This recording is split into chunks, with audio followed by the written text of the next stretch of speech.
नमस्कार, मेरा नाम प्रज्ञा पांडे है और आप जागृति टाइम्स देख रहे हैं।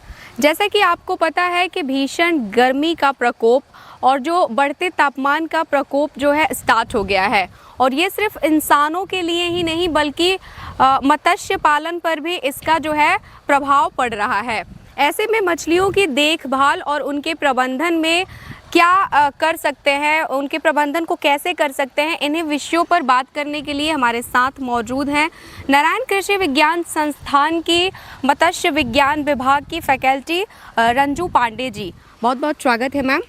आपसे जानना चाहेंगे कि अभी के जो बढ़ते तापमान में मत्स्य पालन में कैसे करें, क्या क्या जो है चुनौतियां आ रही हैं इस बीच और इसको दूर कैसे करें। बहुत बहुत धन्यवाद मैम, मुझे यह अवसर प्रदान करने के लिए। जैसा कि हमें पता है कि जो मछली है बहुत ही संवेदनशील प्रजाति होती है, तो जैसे जैसे तापमान बढ़ती है वैसे वैसे मछली के पे भी प्रभाव पड़ता है, और जब मछली पे प्रभाव पड़ेगा तो किसान भाइयों के लिए बहुत ही चुनौतीपूर्ण मछली पालन साबित हो जाती है। तो उस दरमियान हम लोग किसान भाइयों के लिए एक सजेशन है कि अगर वो तालाब का प्रबंधन सही तरीके से करेंगे, पानी और जल की गुणवत्ता पे मछली पालन निर्भर करती है। अगर वो पानी और जल और मिट्टी की गुणवत्ता पे ध्यान देंगे तो वो अपनी इस प्रबंधन के दरमियान अपने उत्पादन में बढ़ोतरी कर सकते हैं। तो जैसे क्या सबसे पहले पहल में करनी चाहिए, जो तालाब की पानी की गहराई होती है उसको 1.5 से 2 मीटर तक रखनी चाहिए, मतलब 5 से 7 फीट तक। अगर पानी की गहराई 1.5 से 2 मीटर रहेगी तो पानी तापमान बढ़ने के कारण भी पानी में तापमान बढ़ने में समय लगेगा क्योंकि उसकी गहराई ज़्यादा है। और दूसरा चीज़ हम लोग ये कर सकते हैं कि तालाब के किनारे किनारे हम पेड़ पौधे लगा दें ताकि उससे छाया बनी रहे और मछलियों पे तापमान की असर कम हो। जी मैम, गर्मी के दिनों में क्या मछलियों की मृत्यु दर बढ़ जाती है? हाँ, मृत्यु दर इसलिए बढ़ जाती है क्योंकि गर्मी में क्या होता है कि जैसे जैसे तापमान 30 डिग्री से ऊपर जाने लगती है तो तालाब में जो डिजॉल्व ऑक्सीजन, जिसको घुलित ऑक्सीजन बोलते हैं, उसमें प्रभाव पड़ने लगता है। और जब घुलित ऑक्सीजन में प्रभाव पड़ता है तो मछली क्या करती है, सतह पे आने लगती है, तो उससे डायरेक्ट तापमान का असर पड़ने लगता है। फिर वो जो आहार है, आहार में भी उसको दिक्कत आने लगती है, उसकी भूख कम हो जाती है। जब भूख कम होती है तो उसके मेटाबॉलिज्म पे अफेक्ट पड़ता है, जो भी शरीर में प्रक्रिया हो रही है, पाचन क्षमता कम हो जाती है। इसके कारण उसमें मोर्टेलिटी रेट बढ़ जाती है और मृत्यु दर जो आपने बोला बढ़ जाती है। मैम, गर्मी के दिनों में मछलियों को स्वस्थ रखने के लिए किसान को कौन कौन से उपाय अपनाने चाहिए? मछली को स्वस्थ रखने के लिए सबसे पहले उसके आहार प्रबंधन करना चाहिए। जो आहार है, पहले वो आहार तालिका बना ले, जिसे फीडिंग शेड्यूल बोला जाता है। वो आहार की मात्रा उसके वजन के अनुसार देनी चाहिए। जैसे अगर हम फिंगरलिंग स्टॉक कर रहे हैं, जैसे ये हमारा तालाब हुआ, यहाँ हम फिंगरलिंग स्टॉक किए हैं, तो उसे हम 2 से 3% दर के हिसाब से उसको हम लोग आहार देते हैं। अगर ज़्यादा हम प्रोटीन युक्त आहार दे देते हैं गर्मी के समय में, तो जैसे मैंने पहले बताया कि उसकी पाचन क्षमता कम हो जाती है। तो अगर पाचन क्षमता कम है और हम प्रोटीन युक्त आहार दे रहे हैं तो उसको उसके मतलब मेटाबॉलिज्म पे अफेक्ट पड़ेगा। इसलिए हमें वैसी आहार देनी चाहिए जो आसानी से वो उसके मतलब सुपाच्य हो, वैसी आहार देनी चाहिए। अगर आहार सही तरीके से देंगे तो उसकी रोग प्रतिरोधक क्षमता भी बढ़ेगी। उसमें कुछ हम लोग इम्यूनो स्टिमुलेंट्स वगैरह मिलाते हैं ताकि उसके रोग प्रतिरोधक क्षमता बढ़े।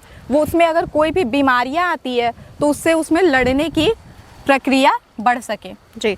जल का तापमान को नियंत्रित रखने के लिए क्या क्या उपाय कर सकते हैं? जल के तापमान को नियंत्रित रखने के लिए सबसे पहले तो हमें जो जल है वो 20 से 30% उसमें बदलाव करनी चाहिए, मतलब ताज़ा पानी बदलते रहनी चाहिए। और एक दूसरा उपाय है, सुबह और शाम के टाइम एरिएटर हो गया या पंप के द्वारा पानी में हलचल पैदा करनी चाहिए, ताकि हलचल से क्या होगा, घुलित ऑक्सीजन की भी मात्रा बढ़ती रहेगी। मैम, गर्मियों में जो है ऑक्सीजन की कमी एक सबसे बड़ी समस्या है, तो इसको कैसे मैनेज करें? ऑक्सीजन बढ़ाने के लिए सबसे अच्छा उपाय है एरिएशन देना। अगर हम एरिएशन दे रहे हैं या तो एरिएटर लगा लें।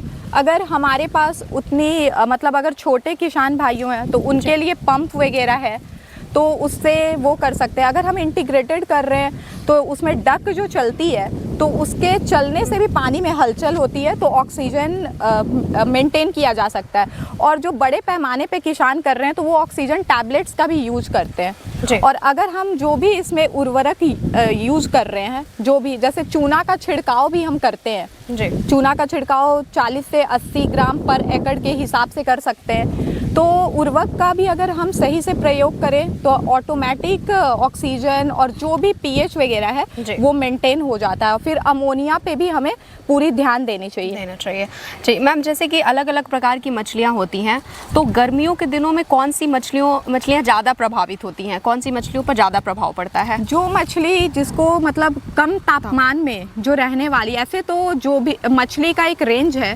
कि जैसे भी 30 डिग्री से ऊपर जाएगा तो ये जो भी कार्प मछली है वो भी अफेक्टेड होगी, स्ट्रेस में आ जाती है जी। रोहू, कतला, मृगल, सिल्वर कार्प, पैनगेशियस, कैटफिशेस, ये सब में कार्प में थोड़ी तो क्षमता है, वातावरण में कुछ भी होता है तो उससे प्रभाव कम पड़ती है, लेकिन उसके तुलना में अगर कैटफिश हो गया, जो पैनगाश हो गया, ये सब में ज़्यादा प्रभाव पड़ती है जी।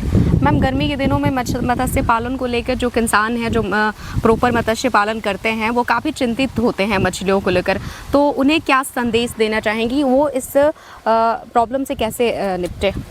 उनको मैं बस ये संदेश देना चाहूँगी कि जो तालाब की जल और मिट्टी की गुणवत्ता है उसको सही से हमेशा जांच करते रहें, पानी में बदलाव करते रहें, आहार प्रबंधन सही तरीके से करें।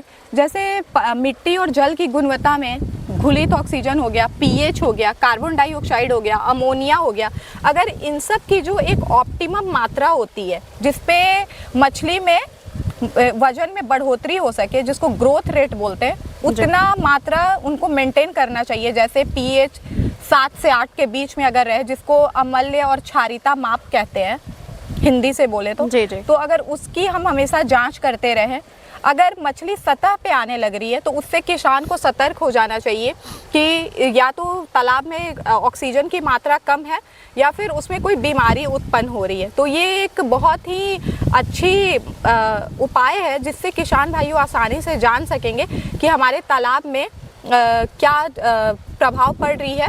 मछली के व्यवहार को देखते हुए अगर वो सतह पे आके सांस लेने का कोशिश कर रही है तो उससे हमें पता चल जाता है कि इसमें ऑक्सीजन की कमी है। अगर रोग की थोड़ी भी प्रभाव पड़ रही है तो उस दरमियान हम लोग पोटासियम परमैंगनेट का छिड़काव कर सकते हैं जी। ये बहुत बहुत धन्यवाद मैम। तो ये थी हमारे साथ रंजू पांडे मैम, जिन्होंने मछली पालन को लेकर बहुत ही महत्वपूर्ण जानकारी दी, जिन्होंने बताया कि बढ़ते तापमान में, इस भीषण गर्मी में मछली पालन में क्या क्या कर सकते हैं, मछलियों को कैसे सुरक्षित रख सकते हैं, उन्हें इन भीषण गर्मी में उनके मृत्यु दर को कम करने के लिए क्या कर सकते हैं। उम्मीद है कि जो भी मछली पालन के हमारे किसान भाई हैं या वो भी युवा पीढ़ी के लोग हैं जो मछली मत्स्य पालन में अपना करियर बना रहे हैं, उनके लिए ये वीडियो काफ़ी लाभदायक होगा। अगली बार हम किसी ऐसे ही विषय पर बात करेंगे, तब तक के लिए दीजिए इजाज़त। धन्यवाद।